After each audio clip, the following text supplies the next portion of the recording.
les ruptures de type A ont été traitées, opérées, elles vont bien, mais pour 80% d'entre elles, puisqu'il n'y a que 20% de mortalité. Les types B mal perfusés ont été corrigés, et donc on les surveille. Alors, on les surveille, c'est-à-dire qu'on s'occupe de ces patients à la phase chronique, en considérant que la phase aiguë, donc c'est celle dont on a entendu parler, la phase subaiguë, elle est très variable en fonction de la personne qui en parle. Ça peut être le réanimateur qui parle de quelques semaines, ça peut être le cardiologue interventionnel, le radiologue interventionnel ou le chirurgien qui va mettre une prothèse parce que lui, le cap, c'est 5 mois. Et donc, il y a différentes façons d'évaluer la phase subaiguë. Et donc, la phase chronique à laquelle on va s'intéresser, ça consiste à surveiller ces patients qui ont fait des dissections. Une fois que le chenal est stabilisé, parce que le secteur A aura été fatalement traité, sinon le patient est mort. Reste donc la surveillance de l'aorte thoracique, de la crosse aortique et de l'aorte thoracique descendante, qui peut évoluer soit vers une dilatation, soit vers une rupture, soit vers une malperfusion. Donc on va s'intéresser, donc on a vu tout ça, on va passer vite parce que tout ça c'est bien connu.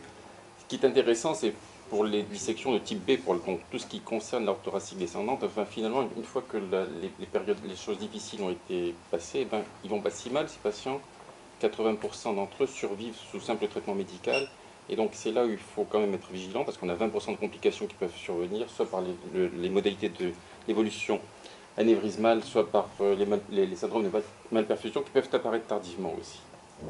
Alors bon, donc les modalités de recommandation se sont intéressées aussi aux modalités de surveillance. Et puis voilà, la fréquence conseillée de la surveillance par imagerie, c'est un mois, 6 mois et 1 an. Et donc ça revient à ce que nous disait Jeanne, il est important d'avoir un bilan d'imagerie qui serve de base à 1 mois de la phase aiguë, une fois que le patient aura été traité ou pas traité, de façon à ce que cet examen-là, en dehors du contexte d'urgence, serve de base de référence pour qu'on puisse voir si on a un diamètre qui va augmenter, si on a un chenal qui va se modifier dans un sens ou dans un autre. Et si possible avec la même imagerie, parce qu'on va avoir des variations morphologiques au cours de l'évolution de cette dissection, parce que l'aorte va grossir, elle va s'allonger, elle va se dérouler, donc c'est vrai que c'est pas facile d'être strictement superposable par rapport au bilan antérieur, même si c'est fait par la même machine, et c'est pour ça que c'est intéressant de le faire suivre par le radiologue qui connaît le patient depuis le début de son histoire. Donc on passe sur la surveillance des secteurs qui ont été opérés, parce que bon, les résultats de la chirurgie, les chirurgiens sont relativement modestes, mais il y a quand même pas mal de progrès, puis on n'a que 20% de mortalité pour une pathologie gravissime, moi je crois que c'est assez intéressant. Donc ça serait une surveillance dont on a vu, bon évidemment il y a quelques problèmes d'évolutivité, mais c'est surtout le secteur 2 et le secteur 3 de l'aorte qu'on va s'attacher à surveiller. Donc à la fois pour les possibilités d'évolution anévrismale, on va surveiller les diamètres. Comme nous l'a dit Jeanne, la règle c'est de surveiller le diamètre en étant très précisément dans l'axe perpendiculaire à la lumière du vaisseau. Alors donc, c'est ce qu'on a vu, donc on passe. Donc à partir du moment où on atteint un diamètre relativement important, et c'est là où la surveillance par imagerie est intéressante, quand le diamètre est important, eh bien on sait qu'il faut opérer, parce qu'on sait qu'une évolution du diamètre va finir par une catastrophe. Et la règle, c'est donc le diamètre des 60%, et on peut descendre un petit peu en dessous si c'est un terrain qui est à haut risque, comme nous disait Stéphane, le syndrome de Marfan. Alors quand on arrive à des situations aussi compliquées que ça, parce que l'aorte est devenue large, parce que le flap s'est épaissi, donc qui va gêner l'extension d'une endoprothèse, eh bien le traitement classique retenu, qui est l'endoprothèse, n'est pas toujours aisé à mettre en œuvre, et le traitement chirurgical, comme nous l'a dit Stéphane, n'est pas du tout grévé d'un taux de résultat très satisfaisant. Alors c'est là où l'intérêt, si vous voulez, de la surveillance par imagerie régulière et rapprochée, du moins dans les premiers mois et les premières années de l'évolution, se place, parce que on sait très bien que les résultats de bonne qualité des endoprothèses les résultats sont d'autant meilleurs que le diamètre de l'aorte est relativement petit, qui n'atteint pas ces tailles considérables de 50 au centimètre 27, que la dissection, que l'étendue de la dissection, de la dilatation anévrismale est courte, parce que plus ça va être long, plus il va falloir utiliser un stent long, plus on va s'exposer à un risque neurologique. Et donc, quand on voit les bons résultats de cette nouvelle technologie, on peut se dire pourquoi ne pas les mettre en œuvre plus tôt, et puis pourquoi surveiller tous ces patients. Alors c'est vrai que ça, c'est à opposer à l'autre notion, l'autre notion qui considère que par le recul des séries antérieures, on sait que ce traitement médical bien conduit, on a une mortalité qui est relativement faible. Et donc là, l'intérêt, c'est d'essayer d'utiliser l'imagerie, non pas pour avoir une simple surveillance de base d'une mensuration, mais pour essayer aussi de dégager des facteurs prédictifs d'une évolution qui va être pas forcément favorable, et essayer de dégager une tranche de patients qui vont pouvoir bénéficier plutôt d'une endoprothèse, par exemple. Donc, voilà la tendance maintenant de la situation de l'imagerie diagnostique, c'est donc d'évaluer les facteurs de risque. Donc, les facteurs de risque, on reprend le dossier initial. Quand d'emblée l'aorte est relativement large, avec un diamètre qui est supérieur à 45 mm, ceci est considéré comme un facteur péjoratif. Et là, on aura tendance à proposer un traitement endovasculaire par une endoprothèse un petit peu plus tôt. Un autre élément qui est considéré comme péjoratif par la plupart des séries, c'est l'existence d'emblée d'une dilatation fusiforme de l'aorte thoracique descendante en aval de la sous-clavière gauche. Et puis, donc, c'est l'évolution des faux chenaux, comme on l'a vu. Et là, on va avancer. Les facteurs prédictifs de rupture, là aussi, c'est deux choses qui sont tout à fait intéressantes. Et c'est pour ça que c'est intéressant. C'est fondamental de faire suivre le patient par la même équipe qui va pouvoir récupérer les anciennes images sur le PAX. C'est quand le diamètre augmente, mais quand il augmente rapidement. Ça, c'est vraiment pas bon. Il y a un autre élément qui est tout à fait péjoratif, c'est si quand on compare le thrombose d'un faux chenal d'un examen sur l'autre, si la thrombose du faux chenal est en train de s'aggraver, là c'est un facteur prédictif de rupture. Et c'est logique parce que cette thrombose constitue un cul-de-sac. Si ça se thrombose, c'est-à-dire qu'il va y avoir une hyperpression qui va se constituer dans le faux chenal. Et là, donc cette hyperpression peut conduire à une augmentation volumétrique, à une dilation et donc une rupture.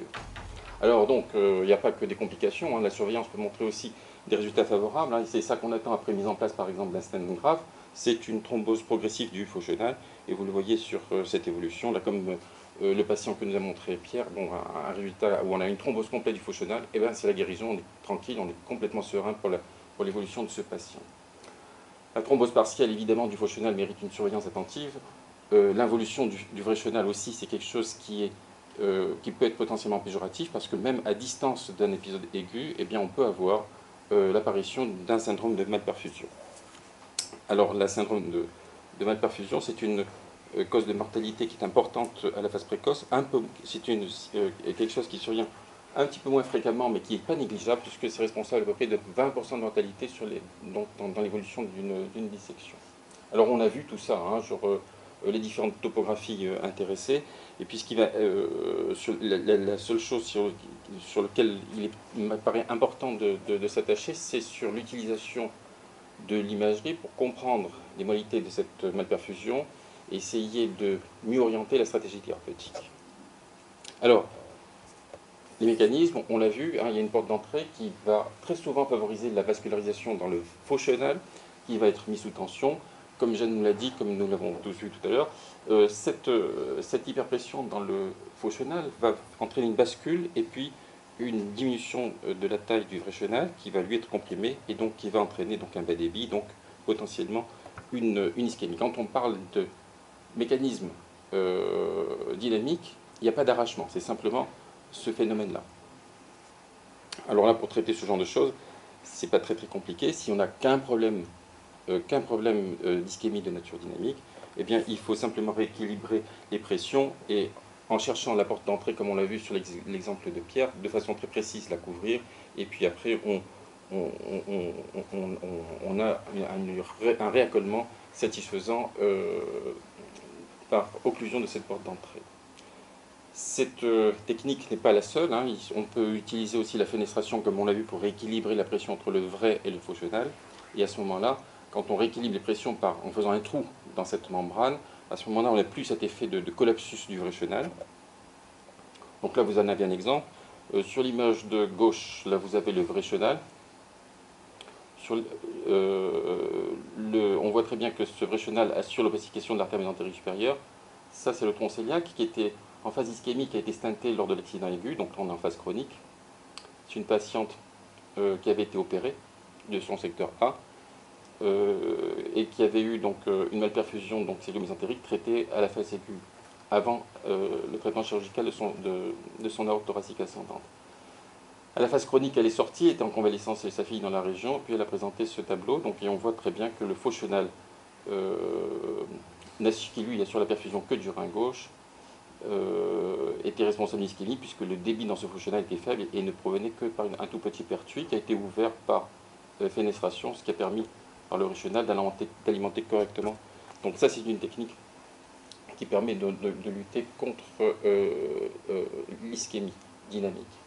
Et puis il y a une technique qui est tout à fait intéressante qui a été publiée récemment par l'équipe de Grenoble, qui est la technique de la cheminée, et qui est tout à fait intéressante quand on s'adresse aux dissections chroniques, parce que ce sont des situations où on a un flap intimal qui est épaissi, on a une difficulté d'expansion de l'endoprothèse, et ça peut aussi être proposé pour des patients âgés qui ont des accès vasculaires qui ne sont pas simples. Le traitement est très simple, il consiste à faire une communication entre le vrai et le faux chenal, hein, comme une fenestration, mais cette fois-ci en la situant au-dessus des artères destinées à la vascularisation viscérale, hein, donc au-dessus du tronc ciliaire d'artère rénale, et puis d'entretenir l'ouverture de cette dissection par la mise en place d'un stent, un large stent. Et de cette façon, on a la porte d'entrée en haut qui est respectée, donc qui va alimenter le faux chenal, qui va descendre, emprunter ce stent et elle reperfuser le vrai chenal en aval, et puis ensuite assurer la vascularisation des artères viscérales. Alors ça, c'est une technique qui est tout à fait intéressante. Évidemment, c'est une petite série, mais bon, les indications ne sont pas très fréquentes. Ce qui est intéressant, c'est que la morbidité est très faible. Ce qui est intéressant aussi, c'est que le recul est court, enfin il est quand même d'1 an, et puis au cours de ce recul, il n'y a aucune augmentation volumétrique du diamètre global de l'aorte qui a été notée. C'est-à-dire que cet effet hémodynamique sur l'équilibrage des pressions, non pas seulement grâce au stent, mais grâce au ballon, mais grâce au ballon lié au stent, est efficace et dans la durée. Donc un nouvel arsenal thérapeutique associé à l'ensemble des outils endovasculaires qui existent. Donc l'autre, à l'opposé de la dissection dynamique, c'est l'ischémie statique, c'est quand le flap est déchiré, donc on n'a plus un problème de pression, mais il va s'étendre devant un ostium d'artère. Et donc là, il y a différentes situations.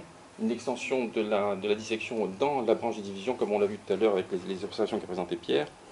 Mais ça, c'est pas forcément un signe d'ischémie. Enfin, c'est pas parce qu'on a cette image-là qu'il faut aller mettre un stent. Il faut aller mettre un stent que si la situation est mal tolérée.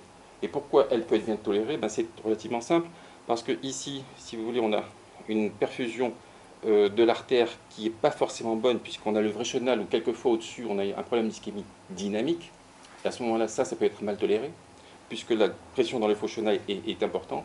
Mais quand on peut avoir une déchirure, une deuxième porte de sortie à l'intérieur en distalité, et à ce moment-là, il faut complètement respecter, parce que, et là, ça sera toléré. Donc l'autre situation donc, de l'ischémie, c'est l'arrachement ostial, de l'ischémie statique, qui lui aussi hein, peut être toléré, bien toléré ou mal toléré. Et là, c'est un piège de l'imagerie, parce que le scanner n'est pas toujours suffisamment fin pour comprendre ce qui se passe en aval de cet arrachement ostial. Donc là, vous avez quelque chose de parfaite tolérance, parce que vous avez une communication entre les deux, il y a un équilibrage entre les deux pressions, et puis que ça vienne du vrai chenal ou que ça vienne du faux chenal, et bien dans l'artère viscérale, ça va passer. En revanche, dans le schéma du dessous, eh bien, on va avoir, par un phénomène de rétraction de l'intima, on peut avoir une sténose intraluminale, et là, on peut avoir une ischémie qui n'est pas facile à voir au scanner, et pour lesquelles, quelquefois, c'est l'écho-doppler qui va donner la situation, bon, évidemment, quand il s'agit d'un rein, mais quand il s'agit d'une artère mésentérique supérieure, c'est moins facile, et a fortiori d'un tronc cœliaque. Voilà, donc c'est intéressant d'associer la totalité des données de l'imagerie pour essayer de bien faire la part de ce qui se passe au cours d'un syndrome de malperfusion, parce que quand ça part de l'aorte, on a un point d'entrée, après on a une image spiroïde, comme on l'a vu à travers toutes les observations, et on peut avoir à un certain niveau un problème d'ischémie statique, à un certain niveau un arrachement ostial qui va être bien toléré, à un certain niveau une dissection ostiale distale comme dans la mésentérique supérieure qui va mal être tolérée. Et donc c'est l'association des données d'imagerie, des données cliniques, et imagerie au sens large associant donc scanner, écho-doppler donc voilà quelques exemples où ici vous avez, je ne sais pas si on le voit, ça c'est intéressant parce que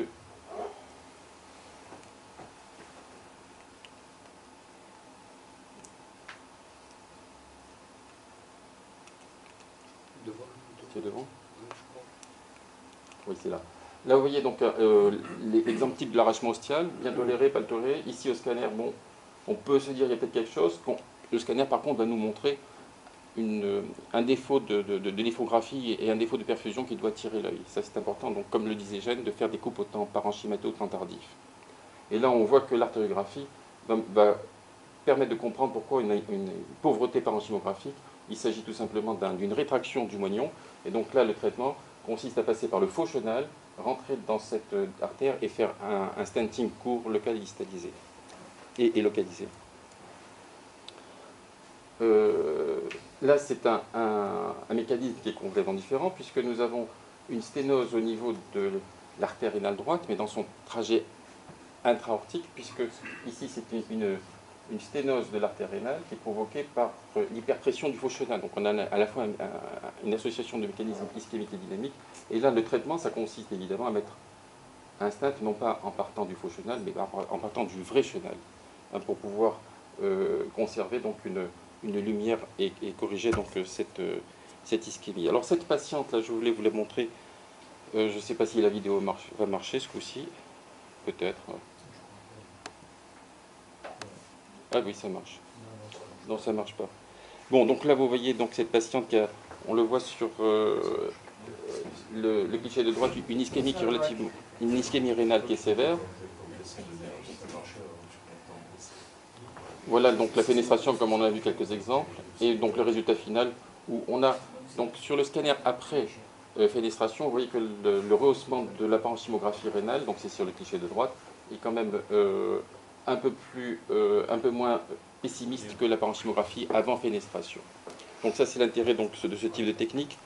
Les récidives aortiques, et puis on va bientôt finir, les récidives aortiques douloureuses, donc après avoir parlé de ces deux situations, c'est soit l'existence d'une dissection au sein de la dissection, c'est la constitution d'un troisième chenal, qui est une déchirure une nouvelle déchirure du flap à l'intérieur du flap. Donc c'est un signe d'évolutivité, c'est un signe de mauvais équilibre de pression qui lui aussi va nécessiter un traitement. Et puis l'autre possibilité, c'est l'évolution anévrismale d'une des parties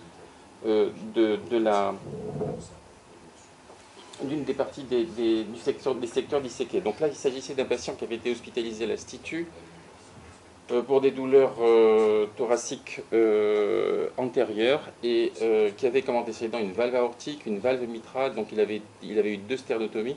Et ce patient donc, était arrivé dans un tableau d'hypertension artérielle sévère avec une douleur rétrosternale plus une dyspnée. Donc le bilan, donc, on passe dessus puisque le scanner ne marchera pas. Je vous montre cette dissection de l'aorte thoracique du secteur 2 et du secteur 3. Et on voit à l'étage thoracique, on voit ici cette dissection de l'artère sous-clavière droite qui est responsable d'un énorme anévrisme qui est partiellement circulant. Et cet anévrisme est responsable donc d'une compression de la trachée ici, que vous voyez ici en coupe coronale. Et donc vous voyez ici l'aorte thoracique dans sa portion horizontale. Ce patient n'était pas dans des conditions suffisantes pour permettre une prise en charge chirurgicale. Et donc ce qui a été décidé, c'était de lui proposer dans un premier temps un pontage chirurgical. Il y a donc l'anévrisme qui est disséqué. Ici, la partie thrombosée descend pratiquement jusqu'au pôle supérieur de l'oreillette droite. Ce qui a été proposé, donc, c'est de faire un bypass qui a été fait chirurgicalement pour alimenter l'artère axillaire droite à partir de la carotide, ce qui devait nous permettre d'exclure ce segment-là. Et donc, ce qui a été fait par voie endovasculaire, avec un abord, avec plein de choses, hein, comme on l'a vu tout à l'heure, un abord huméral et un abord fémoral. Il y a eu d'ailleurs 2 abords fémoraux. Une technique de téléphérique pour récupérer, pour faire une technique de rendez-vous des 2 stents. Occlure par voie endovasculaire toutes les branches qui étaient alimentées par ce faux anévrisme, parce que c'était des voies de réentrée secondaire potentielles. Une fois que ceci a été fait, on a mis des choses qui sont pas recommandables par la bonne morale, c'est-à-dire un stent destiné aux artères iliaques, un stent couvert. Hein, c'est un stent pour lequel il n'y a pas d'AMM, hein, évidemment, pour les troncs supraortiques. Donc un stent couvert qui a été mis donc, au niveau du tronc artériel brachiocéphalique qui est prolongé jusqu'au niveau de la carotide primitive gauche. Et ensuite, on a fait une occlusion en sandwich de cette artère sous-clavière en utilisant des matériaux qui permettent d'emboliser des varices utérines, des gros tuyaux, hein, des varices pelviennes, qui ont permis d'être occlusifs en amont et en aval, et parce qu'il ne fallait surtout pas remplacer cet anévrisme circulant par une masse dure pleine de matériel d'embolisation. Et donc, Voici ce qui a pu être obtenu. Donc ici, sur cette image, vous voyez le lavage dans ce sens-là du pont carotide sous clavier qui était perméable. Ici, c'était l'occlusion terminale. Voilà le pont, ça c'est le scanner de contrôle. Voilà le stent alimentant la carotide. Et voilà la masse qui ici était encore un tout petit peu circulante. Et puis le contrôle à 3 mois, parce qu'il a survécu, ce patient, en dépit de quelques complications. Parce que quand il était à l'Institut, c'est Jean-Pierre qui s'en était occupé pour régler son hypertension artérielle. Puis quand il est retourné dans sa région d'origine, il n'a malheureusement pas été aussi bien contrôlé que ça. Il a fait une poussée hypertensive et une hémorragie cérébrale par accident hypertensif dont il s'est sorti, mais avec quelques séquelles. Ce qui était intéressant, c'est que voilà, le contrôle à 3 mois met en évidence une thrombose complète. Là, on est au temps tardif. Et une petite extension de sa lumière trachéale. Donc la situation n'est pas réglée, parce que reste le problème de son aorte thoracique descendante. Mais c'est une observation qui me paraissait intéressante parce qu'il est important, si vous voulez, à la lumière donc, des moyens que nous donnent les possibilités de l'imagerie, d'essayer de dégager les populations à risque de complications secondaires, parce que c'est beaucoup plus intéressant de leur faire un traitement avant que ces complications ne se produisent. Et donc c'est une des questions importantes, c'est la place de l'endoprothèse à la phase la plus entre guillemets rentable en matière de rapport efficacité, bénéfice et risque. Et deuxièmement, une fois qu'une complication se produit, utiliser tous les moyens de l'imagerie possibles pour essayer de dégager la meilleure stratégie en utilisant tous les outils qui sont à notre disposition. Voilà, donc j'ai fait le plus vite possible parce que l'heure a avancé.